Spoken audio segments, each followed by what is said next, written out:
Bonjour, troisième et dernière partie de cette étude consacrée à Wolverine. Wolverine est la figure du chaman. La troisième figure donc avec laquelle nous voulons comparer Wolverine n'est pas empruntée à la mythologie, mais à l'ethnologie et à l'histoire des religions. C'est celle du chaman. Au sein de l'univers Marvel, il y a d'autres personnages beaucoup plus proches de la figure du chaman que Wolverine. Le Docteur Strange, par exemple. L'Indien du groupe canadien Division Alpha, dénommé justement chaman. Également Thanos et Adam Warlock. Les pouvoirs de Wolverine, produits d'un univers, l'univers Marvel, où le genre fantastique s'allie à la science-fiction, n'ont pas de rapport avec la magie, définie comme une pratique liée à des forces surnaturelles qu'on peut manipuler à travers un ensemble de procédés secrets. Ces pouvoirs à lui sont à l'image du personnage proche de la réalité physique, intimement liés au corps, à l'organique. En outre, son rapport avec les pouvoirs psychiques est d'ordre négatif. Il n'a pas de pouvoir psychique proprement dit. Mais il a, grâce à sa volonté farouche, le pouvoir de le résister. À la télépathie, notamment, volonté qui ne peut cependant être considérée comme un pouvoir psychique, ceci permettant d'agir à distance, pas plus que son pouvoir régénérateur, qui fonctionne sur son propre psychisme, mais nullement sur celui d'autrui. Toujours en ce qui concerne cette volonté, nous soulignons encore une fois au passage un phénomène déjà observé précédemment, à savoir celui de la métaphore. Son squelette en adamantium, l'alliage de métal le plus résistant du monde physique, peut être considéré entre autres comme un reflet, une métaphore, une manifestation sur le plan sensible, bien que non visible, de sa volonté d'acier.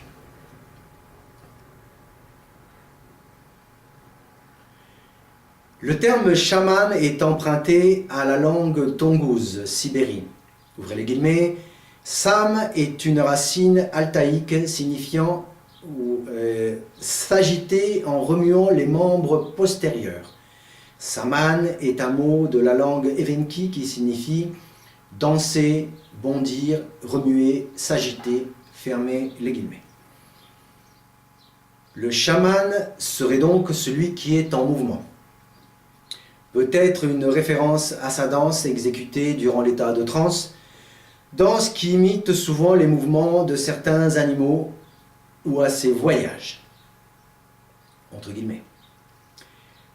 Par ailleurs, le terme pourrait également venir, toujours à partir du tongouz, ouvrez les guillemets, du verbe cha, savoir, fermez les guillemets. C'est-à-dire que dans ce cas, la figure du chaman serait liée à la connaissance. Quoi qu'il en soit, il est un personnage central de sa communauté, intermédiaire ou médiateur entre le monde des hommes et celui des esprits. Il procède d'une croyance en une dualité du monde. Il y aurait le monde visible, matériel, sensible, le monde des hommes, et le monde invisible, celui des esprits. Le deuxième étant le fondement du premier. Tout ce qui se passe dans celui-là a une cause dans celui-ci, car en définitive, ce sont les esprits qui sont à la base de tous les événements qui ont lieu dans le monde sensible. Si quelqu'un est malade, par exemple, c'est que d'une façon ou d'une autre, volontairement ou involontairement, il a fait quelque chose qui n'est pas conforme aux règles que ceux-ci ont établies et doit donc en être puni. Soit par le biais de la maladie, d'une catastrophe naturelle, entre guillemets, sécheresse, inondation, tempête, etc. Ou même de la mort. Tous ces phénomènes sont des déséquilibres perturbant le bon fonctionnement du monde et donc aussi de la communauté, qui a recours aux chamans qui, grâce à la transe, voyagent dans le monde des esprits et intercèdent auprès d'eux en vue de rétablir l'équilibre. Mais surtout, ouvrez les guillemets, la principale fonction du chaman est la guérison. En général, on attribue les maladies à l'égarement ou au rapt de l'âme. Le chaman la cherche, la capture et la fait réintégrer le corps du malade. Parfois, la maladie a une double cause. Le vol de l'âme aggravé par la possession par les mauvais esprits. Et la cure chamanique comporte aussi bien la quête de l'âme que l'expulsion des démons. Fermez les guillemets. À partir du mot chaman, on a créé le terme chamanisme pour désigner des phénomènes similaires observés dans d'autres aires culturelles. Ouvrez les guillemets. Ce qu'on désigne par le terme chamanisme est un phénomène religieux archaïque.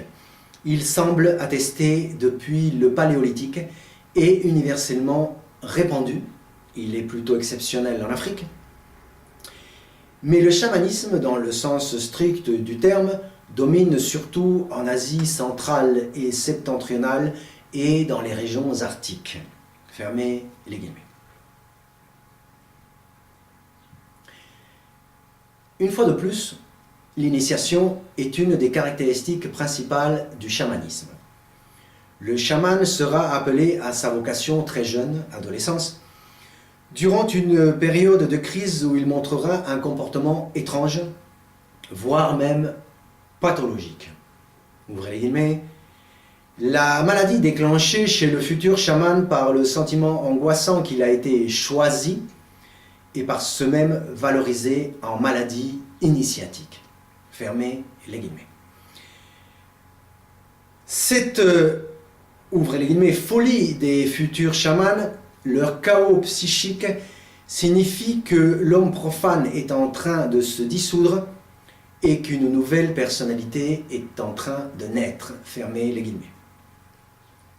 Autrement dit, le chaman est devenu chaman parce qu'il a réussi à se guérir, ce qui est d'ailleurs cohérent avec sa principale fonction, la guérison. Chez Wolverine, les choses sont plus complexes. Avant le déclenchement de sa mutation, en effet, il est un enfant maladif, physiquement parlant, alors qu'après elle, il est un être dont le pouvoir régénérateur ne laisse place à aucune maladie. En ce sens, on peut dire que l'initiation l'a guéri. Mais sur le plan psychique, c'est cette même initiation, sa première initiation, celle provoquée par la mutation, qui déclenchera son dédoublement de personnalité et ses tendances sociopathes. Comme nous l'avons déjà vu, la principale fonction des Wolverines n'est pas de guérir les autres, bien au contraire. Le conflit du personnage n'est d'ailleurs qu'un reflet grossissant, car surhumain, de la condition humaine elle-même, tiraillée elle aussi entre son humanité et son animalité. Au moment de l'initiation, le futur chaman doit s'éloigner de sa communauté afin d'être initié par les esprits. Il assistera, il est à la fois acteur et spectateur à sa propre mise à mort, entre guillemets. Son corps est mis en pièces, dépecé, ses os brisés, nettoyés, puis reconstitués, de même que sa chair et parfois même aussi son sang. on retrouve la croyance en la permanence, entre guillemets, des os, et plus encore du squelette tout entier. Ouvrez les guillemets, il, le squelette, ne représente pas une mort statique, un état définitif, mais une mort dynamique, si l'on peut dire, annonciatrice et instrument d'une nouvelle forme de vie, fermez les guillemets. En effet, rappelons que l'initiation est une mort symbolique suivie d'une renaissance qui permet de passer d'un mode d'être à un autre mode d'être, d'un mode d'être qualifié dans le cadre du phénomène religieux, ce qui est le cas du chamanisme, de profane, à un mode d'être supérieur qualifié de sacré. Ici, la première naissance est d'ordre biologique, la deuxième est d'ordre spirituel. Ouvrez les guillemets, ils, les chamans, sont ressuscités, mais avec un corps entièrement renouvelé, fermez les guillemets. En ce qui concerne Wolverine, bien que ses os ne soient pas brisés puis nettoyés, mais simplement, entre guillemets, recouverts d'adamantium, cette injection vise évidemment aussi à la création d'un corps, d'un squelette nouveau. Ces deux opérations, entre guillemets, rappellent l'alchimie. Ouvrez les guillemets, ils, les alchimistes, ont projeté sur la matière la fonction initiatique de la souffrance. Grâce aux opérations alchimiques, homologuées aux tortures, entre guillemets, à la mort, entre guillemets, et à la résurrection, entre guillemets, du myste, c'est-à-dire de l'initié au mystère, la substance est transmuée, c'est-à-dire obtient un mode d'être transcendantal, elle devient de l'or. L'or, on le sait, est le symbole de l'immortalité. La transmutation alchimique équivaut donc à la perfection de la matière et pour l'alchimiste à l'achèvement de son initiation, fermez les guillemets. En outre, ouvrez les guillemets, la vie de la matière n'est plus signifiée en termes de hiérophanie vitale comme dans la vie de l'homme archaïque, mais elle acquiert une dimension spirituelle. Autrement dit, en assumant la signification initiatique du drame et de la souffrance, la matière assume aussi le destin de l'esprit. Fermez les guillemets. Dans le cas de Wolverine, son corps n'acquiert pas une dimension spirituelle, mais au contraire super matérielle, pourrait-on dire. Il s'agit de la transformation d'un état mou, organique, constitué de tissus osseux dans le cas présent, à un état dur, inorganique, alliage de métal. La perfection de la matière se fait maintenant dans le sens d'un endurcissement, d'une super solidification de celle-ci. Ce super état, considéré comme son expression la plus haute, son point culminant, constitue son invulnérabilité et par extension sa permanence, entre guillemets, son immortalité, entre guillemets. Toutefois, nuance importante, dans l'opération alchimique, l'or a remplacé le plomb, alors que dans l'opération subie par Wolverine, l'adamantium a simplement recouvert l'os, celui-ci continuant de fonctionner de façon souterraine. Néanmoins, on peut considérer qu'on se trouve ici en présence d'une réinterprétation de cette croyance en la permanence des os, et au-delà en la permanence d'un certain type de matière, l'or dans l'alchimie, l'adamantium chez Wolverine. Réinterprétation qui n'est possible toutefois que grâce à la réactualisation de cette croyance, dans la mesure où nous nous situons maintenant dans un cadre profane. En effet, la transformation par les esprits de l'initié en chaman est ici remplacée par une opération de type scientifique, entre guillemets. On reconnaît là, une fois encore, le produit d'une pensée moderne et une des caractéristiques principales de l'univers Marvel, à savoir une tentative d'explication de choses pourtant fantastiques, entre guillemets, d'une façon rationnelle, entre guillemets.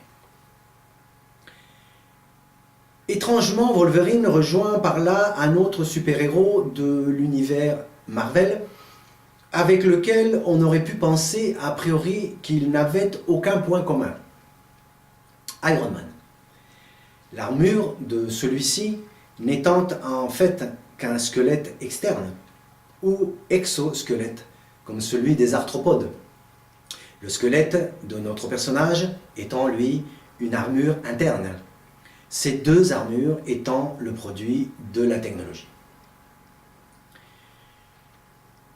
Quoi qu'il en soit, c'est après l'initiation que le chaman sera véritablement considéré comme tel par le reste de sa communauté, et c'est après elle, du moins après sa deuxième initiation, que celui qui se faisait jusque-là appeler Logan prendra délibérément le nom de Wolverine.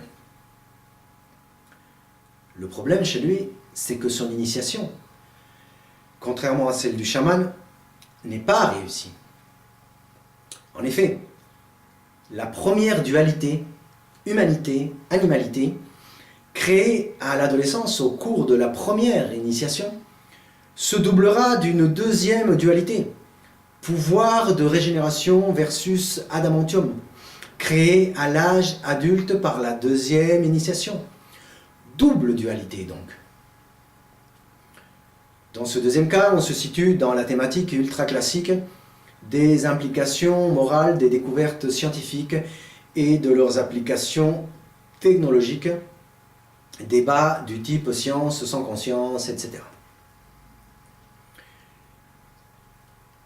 Dans les bandes dessinées, à partir d'un certain moment, cette deuxième dualité évoluera de telle façon qu'elle finira par trouver une résolution satisfaisante, si l'on peut dire, dans la mesure où elle va, ouvrez les guillemets, lui permettre, dans les épisodes parus ces dernières années, de reconstituer l'intégralité de son corps. Lors de la saga Civil War, Wolverine se fait entièrement carboniser par l'explosion que provoque Nitro, l'homme qu'il considère comme étant responsable de la guerre civile entre les super-héros. Il en résulte alors un Wolverine à l'état de squelette, capable de se régénérer à partir de son cerveau. Fermez les guillemets.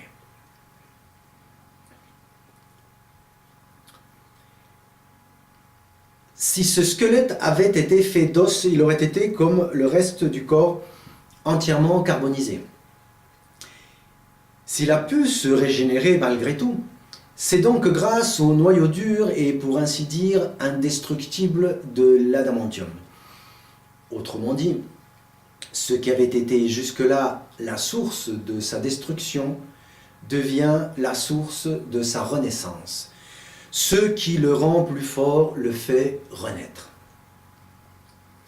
Ou plutôt, le véhicule de sa renaissance, car la deuxième partie de la dernière phrase, ouvrez les guillemets, capable de se régénérer à partir de son cerveau, fermez les guillemets, suggère paradoxalement que, en dernière instance, c'est l'esprit dont le cerveau est le support, dont le crâne est l'enveloppe, qui est le véritable élément permanent à partir duquel le corps a pu renaître. Par ailleurs, on pourrait penser à première vue que cette deuxième dualité est à son tour l'objet d'une autre dualité, d'une troisième dualité.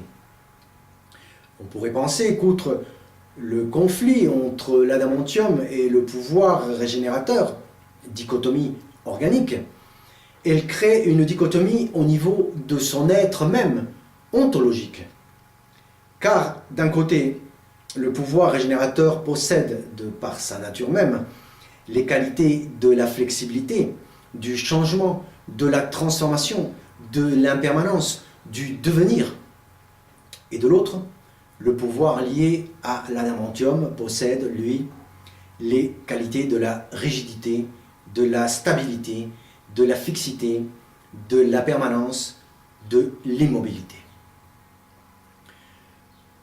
Toutefois, cette dichotomie n'est qu'apparente, car à ce niveau, au contraire, les deux pouvoirs sont complémentaires.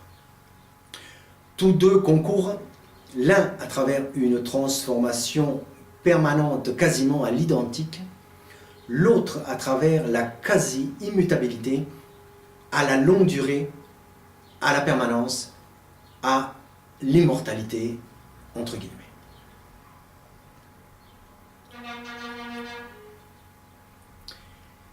À la suite des épreuves subies durant son initiation, le chaman, de même que le super-héros, acquiert toute une série de pouvoirs.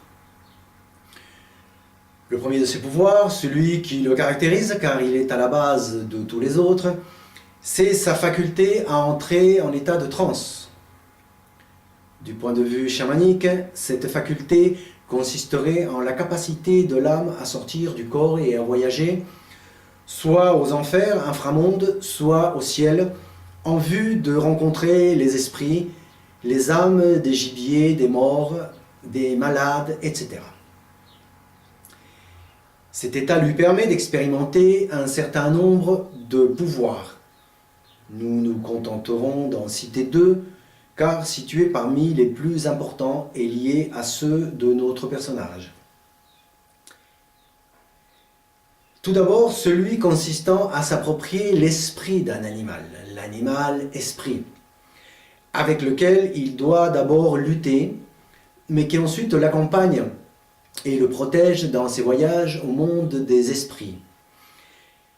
Mais il existe également la croyance que dans certains cas, il se transformerait littéralement en cet animal, comme c'était le cas par exemple dans le centre de la Turquie, où certains chamans se seraient transformés en homme-loup dénommé Kurdatam. Par ailleurs, on remarquera au passage que dans certaines cultures, et pas seulement archaïques, on pensait que l'ancêtre du clan ou de la ville, Rome par exemple, était un loup ou le descendant d'un loup ou d'un dieu loup, Mars dans le cas des Romains. L'autre pouvoir du chaman est dénommé chaleur magique, pouvoir grâce auquel il est supposé atteindre une certaine surhumanité. Résistance physique hors du commun, grande résistance au froid, marche sur le feu, transpercement du corps avec des instruments piquants, etc., pour ne citer que les aspects liés au corps.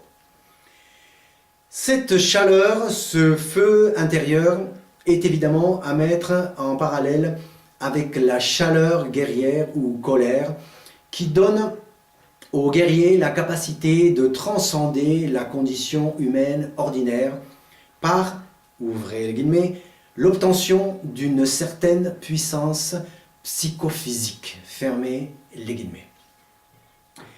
La différence, c'est que la transe chamanique, contrairement à la colère, doit être contrôlée. En effet, le chaman, comme le héros classique, est un guerrier, un champion. Il combat les mauvais esprits. Son tambour lui permet d'entrer en transe, lui permet le voyage extatique. Il est sa monture. C'est avec elle qu'il monte dans les régions célestes et ou descend dans celles infernales.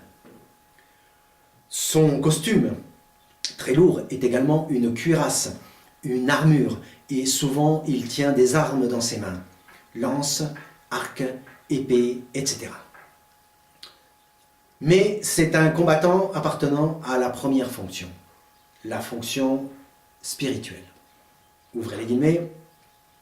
D'une manière générale, on peut dire que le chaman défend la vie, la santé, la fécondité, le monde de la lumière, contre la mort, les maladies, la stérilité, la malchance et le monde des ténèbres. Fermez les guillemets.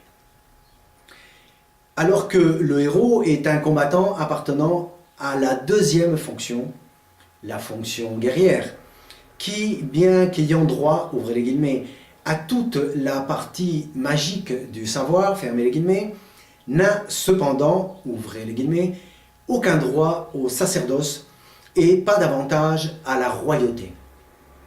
Il représente et symbolise la force pure qui, dépourvue d'intelligence et animée de passion, a besoin d'être dirigée par l'autorité spirituelle, fermez les guillemets. Inutile de dire que Wolverine est un personnage appartenant à cette deuxième fonction.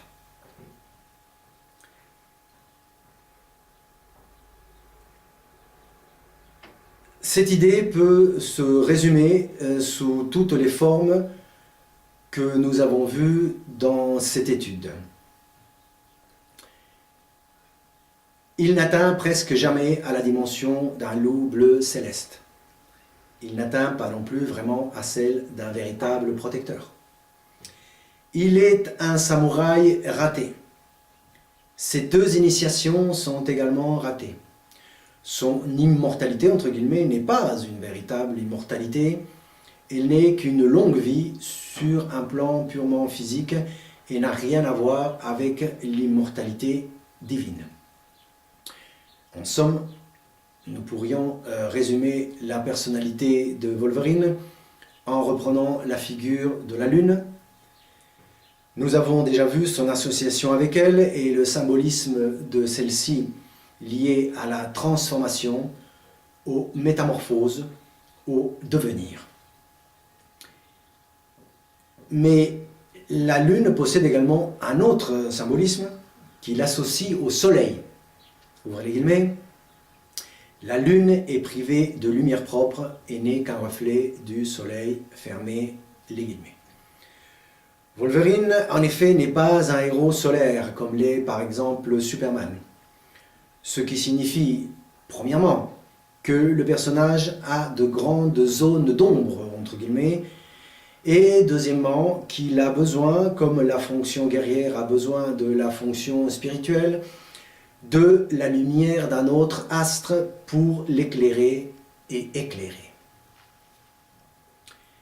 Par ailleurs, on le voit dans les films et plus encore dans les bandes dessinées, Wolverine est un personnage que beaucoup de gens tentent de manipuler et parfois ils y réussissent. On pourrait dire qu'il ressemble au héros sumérien Gilgamesh, dont, ouvrez les guillemets, la saga, qui débute avec les excès érotiques d'un héros doublé d'un tyran, dévoile en dernière instance l'inaptitude des vertus purement héroïques à transcender radicalement la condition humaine, fermez les guillemets. Ce qui signifie, dans ce cas précis, l'obtention de l'immortalité. Mais d'autre part, on sait parfaitement que si notre personnage, comme tout personnage d'ailleurs, veut continuer à exister comme tel, c'est-à-dire comme personnage dramatique, il est dans l'obligation de rester éternellement, entre guillemets, en devenir. Et s'il meurt, il est dans l'obligation de renaître.